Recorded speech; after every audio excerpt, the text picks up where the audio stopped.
국무수석 모시고 정치권 현안 함께 들여다 보겠습니다. 안녕하십니까? 안녕하세요. 자, 연휴 기간 좀 길었었는데 어떻게 보내셨습니까? 예, 저는 제가 좀 아버님 차례를 모셔서 저희 집으로 다 가족들이 오시고 예. 그래서 집에 주로 있었고요. 남양주. 네네. 예. 그리고 또 예전에 이제 거기가 제 지역구였거든요. 네, 지인들도 많고 예. 그래서 연휴 때 여러분들 만나서 소주도 한잔 하고 네. 그랬습니다. 민심도 좀 들어보셨습니까? 아무래도 또 공교롭게 또 그 상가도 네. 또 이 문상을 두 군데나 다녀왔어요. 연휴 중에요. 네네. 그래서 많은 얘기들을 좀 들을 수밖에 없었던 네. 그런 상황입니다. 어땠어요? 저는 정말 그 항상 추석 민심이나 또 뭐 명절 민심 이럴 네. 때는 여당 집권 세력에 대한 이제 얘기들이 제일 먼저 나오고 그게 이제 먼저 평가가 되는 거거든요. 예. 그래서 아주 안 좋다. 그리고 제가 뭐 계속 말씀을 드렸습니다만 2말 3초 20대 후반 30대 네. 초반 지지율로 가면 그건 집권 여당이 대통령과 함께 총선 못 치르거든요. 그래서 그런 길로 조금 가고 있는 게 아닌가. 그리고 뭐 각종 조사도 네. 그런 것을 좀 예고하고 있는 그런 조사들이 꽤 나오죠. 예를 들어서 여론조사 꽃인가요? 네. 22, 23일에 거쳐서 한 1000여 명 대상으로 조사를 했는데 네. 이 희한한 조사예요. 정당 지지율은 국민의힘이 조금 앞서게 나오는데 총선 때 누구 찍겠냐고 하니까 네. 민주당이 한 10% 가까이 많게 나왔어요. 예. 정당 지지율은 국민의힘이 높은데 이거 굉장히 독특한 조사이거든요. 그렇죠. 그러니까 표집은 뭐 어떻게 됐든 간에 국민의힘 쪽 지지자들 표집이 많이 된 건데 네. 누굴 찍겠냐 총선에서 하니까 민주당이 10% 가까이 많게 나오는 거는 매우 이례적인 건데 예.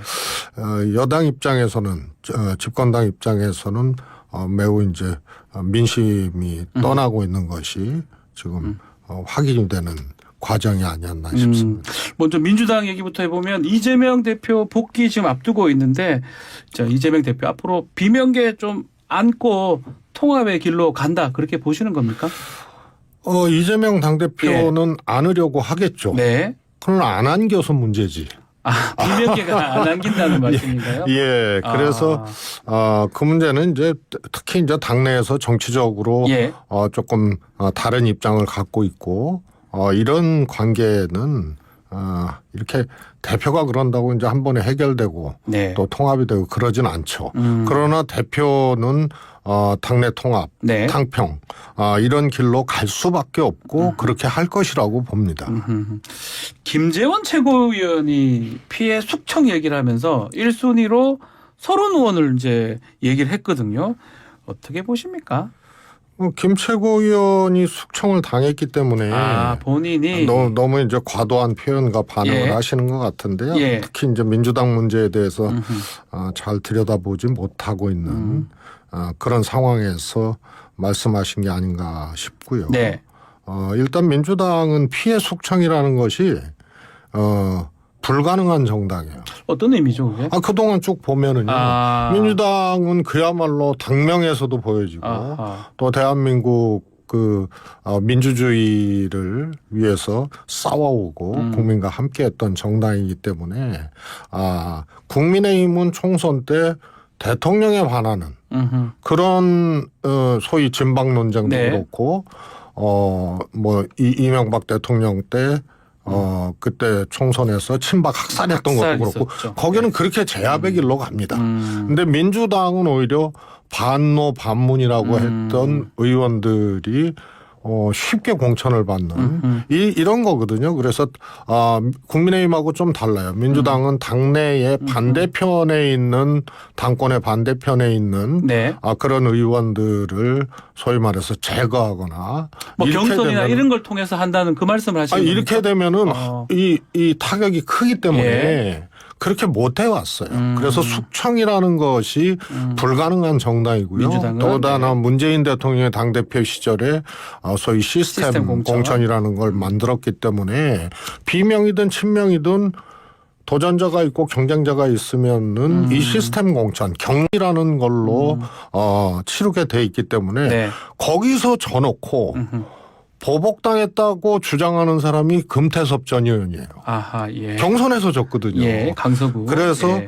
숙청이 사실은 민심과 또 당원에 의해서 경쟁으로 경쟁의 결과로 나타나는 것이 민주당이기 때문에요. 네. 김재현 최고위원의 이런 추측은 하여튼 뭐 자신의 형편을 기준으로 또 다른 사물과 현상을 바라보는 네. 그런 전형적인 발언 아닌가 싶습니다. 이재명 대표의 영수회담 제안 부분 이걸 왜 했다고 보십니까? 의도는 뭐라고 봐야 됩니까? 우선 뭐 될 수도 있고 안 될 수도 있었다고 뭐 생각은 하셨겠죠. 예, 예. 그리고 이재명 대표는 본인 이제 영장 기각 이후로 네. 새롭게 이제 좀 민생을 챙기고 네. 나라가 좀 어렵잖아요. 그런 어떤 충심의 발로였다고 봅니다. 그런데 읽혀지기를 네. 지금 영수회담을 할 때냐, 특히 야당이 제안할 때냐. 네. 오히려 이런 상황에서는 여당이 하는 거거든요. 대통령이 하는 거거든요. 네. 대통령이 지지율도 낮고 어렵잖아요.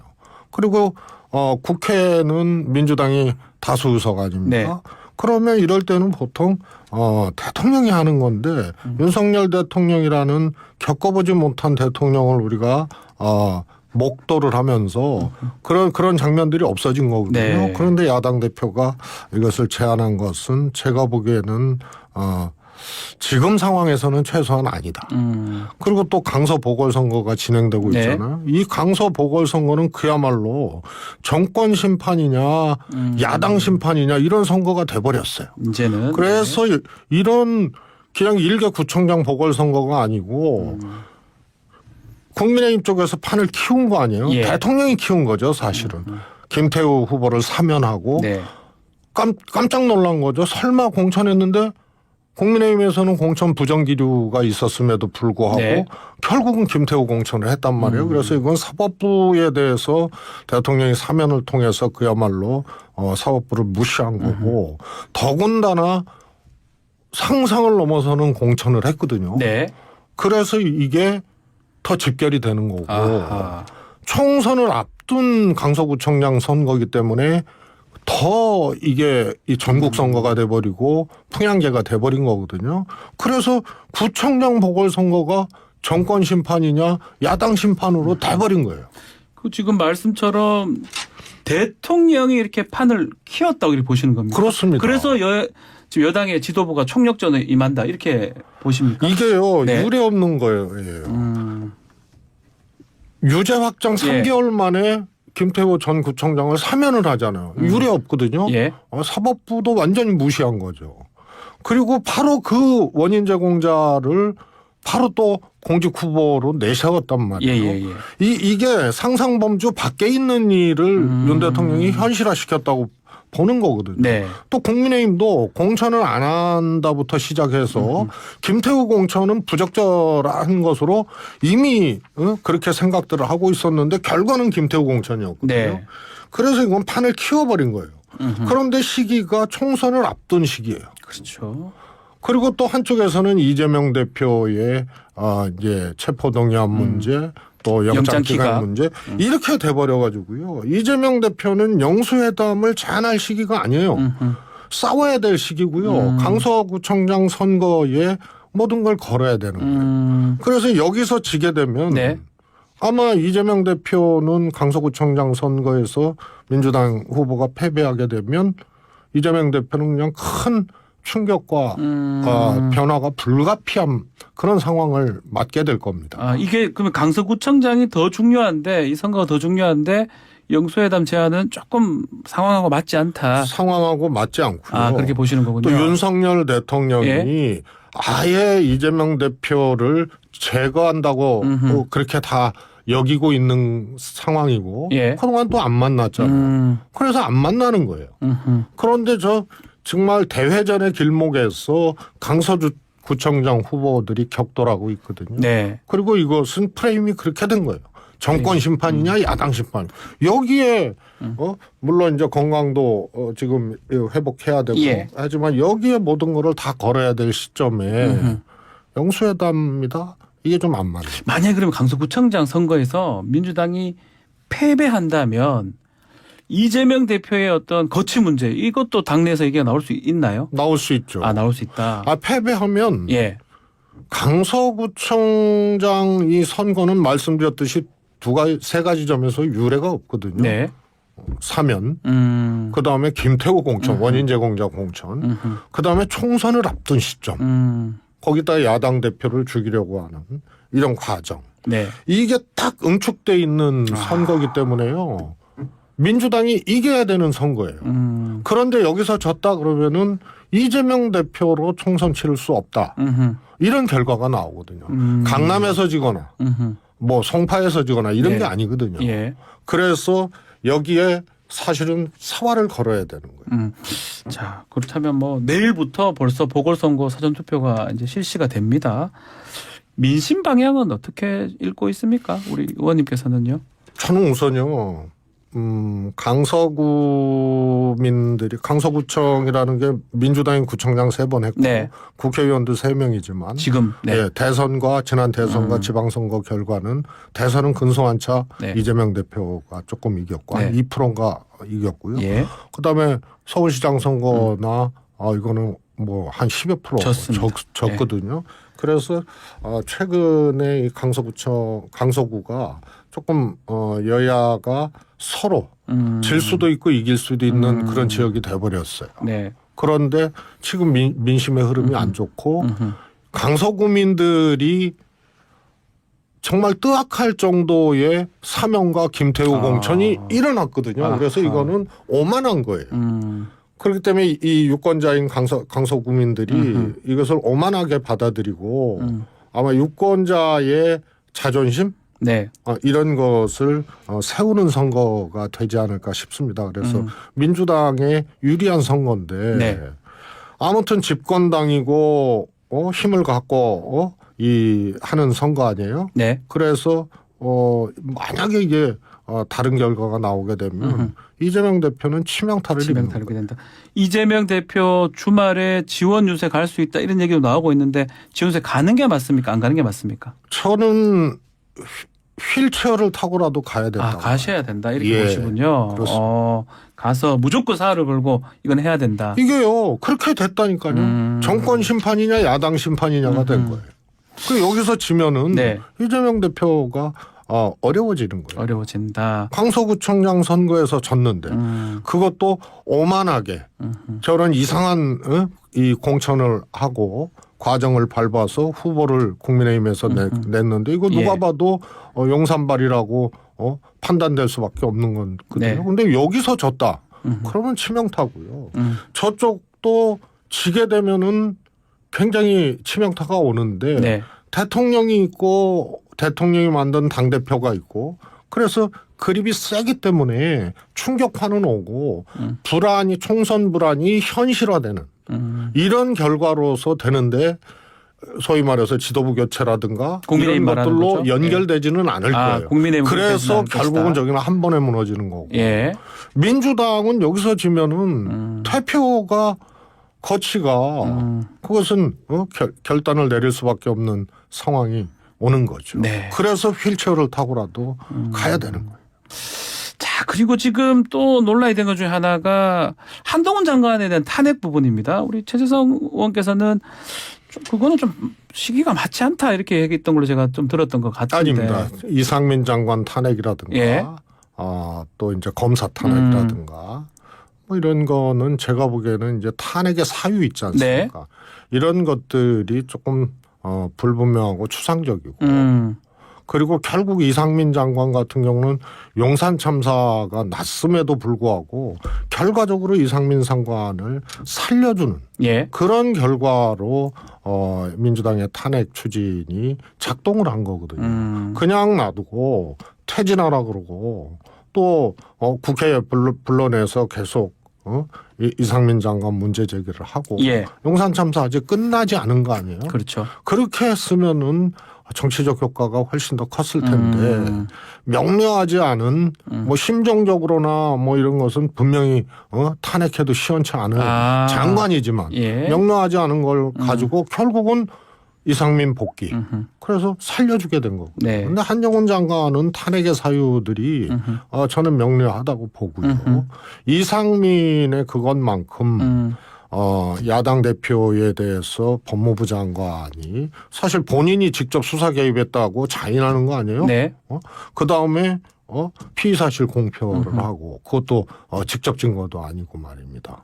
만약에 국회에서 보고를 할 때는요 서면상으로 의원들한테 하고 예. 국민들이 보고 있는 그 자리에서 한 거는 피의 사실 공표거든요. 그것을 탄핵 체포동의안을 심사하고 결정해야 될 예. 의원들은 서면이나 이런 것을 통해서 볼 수가 있는데 그걸 일일이 날과했는데 그게 나열했는데 직접 증거가 아니거든요. 네. 그리고 이 뭡니까 저는 8월에 영장 철공고 할 수 있음에도 불구하고 저는 고의적으로 9월에 또 했다고 보거든요. 아하. 그 다음에 이거 소위 말해서 이제 사법 깡패 같은 짓을 계속했단 말이에요. 그래서 탄핵 사유가 분명하기 때문에 민주당이 이런 걸 해야 되고요. 네. 이런 거예요. 저는 민주당이 할 수 있는 거는 분명히 해라. 예. 뭐 인사 문제로 조금 넘어가면 대법원장 문제도 지금 이균영 대법원장 임명 동의안이 이제 6일 날. 예. 예. 대법원장은 임명 동의 아닙니까? 네.